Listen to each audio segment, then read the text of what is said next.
Hello BSc students, welcome to YouTube channel. So आज हम पढ़ेंगे यूनिट सेकंड फार्माकोलॉजी की एंटीसेप्टिक एंड डिसइंफेक्टेंट। इस वीडियो में हम पढ़ेंगे difference between the antiseptics and the disinfectant. So आपको पता है जनरली क्या होते हैं एंटीसेप्टिक्स और डिसइंफेक्टेंट, हम जनरली यूज भी करते हैं हमारे घरों में, ठीक है। जैसे एंटीसेप्टिक्स होते हैं वो क्या करते हैं, वो हम कहाँ पे यूज करते हैं, जो हमारे लिविंग टिश्यूज होते हैं, जैसे हमारा हो गया स्किन होगी, ठीक है, म्यूकस मेम्ब्रेन होगी, ठीक है। हम क्यों यूज करते हैं वहां पे, ताकि हम जो है माइक्रोबियल ग्रोथ को कम कर सकें, ठीक है।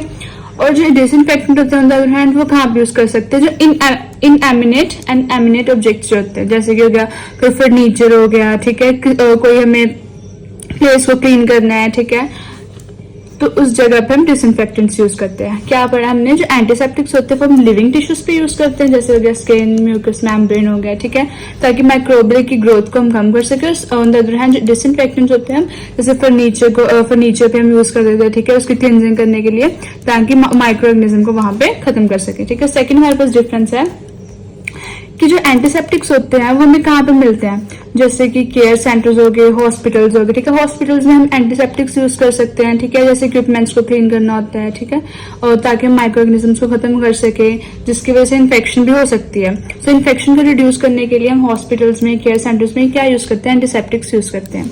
और जो डिसइंफेक्टेंट्स है वो हम जनरली हमारे होम्स में यूज कर लेते हैं, ठीक है, कुछ चीज हमें साफ करनी है, ठीक है, और पब्लिक प्लेसेस पे भी हम यूज कर सकते हैं इसको। फिर हमारे पास थर्ड पॉइंट है cleansing wound and the surgical sites to prevent infection and the other complications।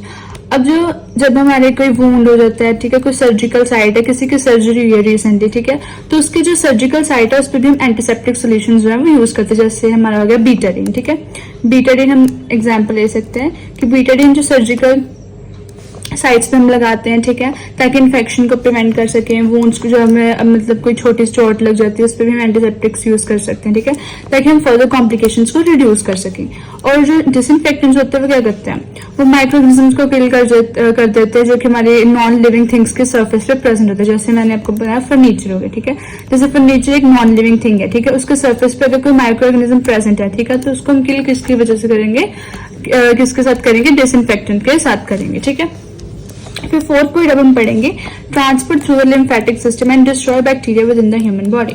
अब जो एंटीसेप्टिक्स होते हैं वो कैसे ट्रांसपोर्ट करते हैं, ये ट्रांसपोर्ट होते हैं हमारे लिम्फेटिक सिस्टम के थ्रू, ठीक है। लिम्फेटिक सिस्टम आपको पता है क्या होता है, और जो लिम्फेटिक सिस्टम के थ्रू ये ट्रांसपोर्ट होके ये डिस्ट्रॉय करते हैं बैक्टीरिया को ह्यूमन बॉडी के अंदर, ठीक है।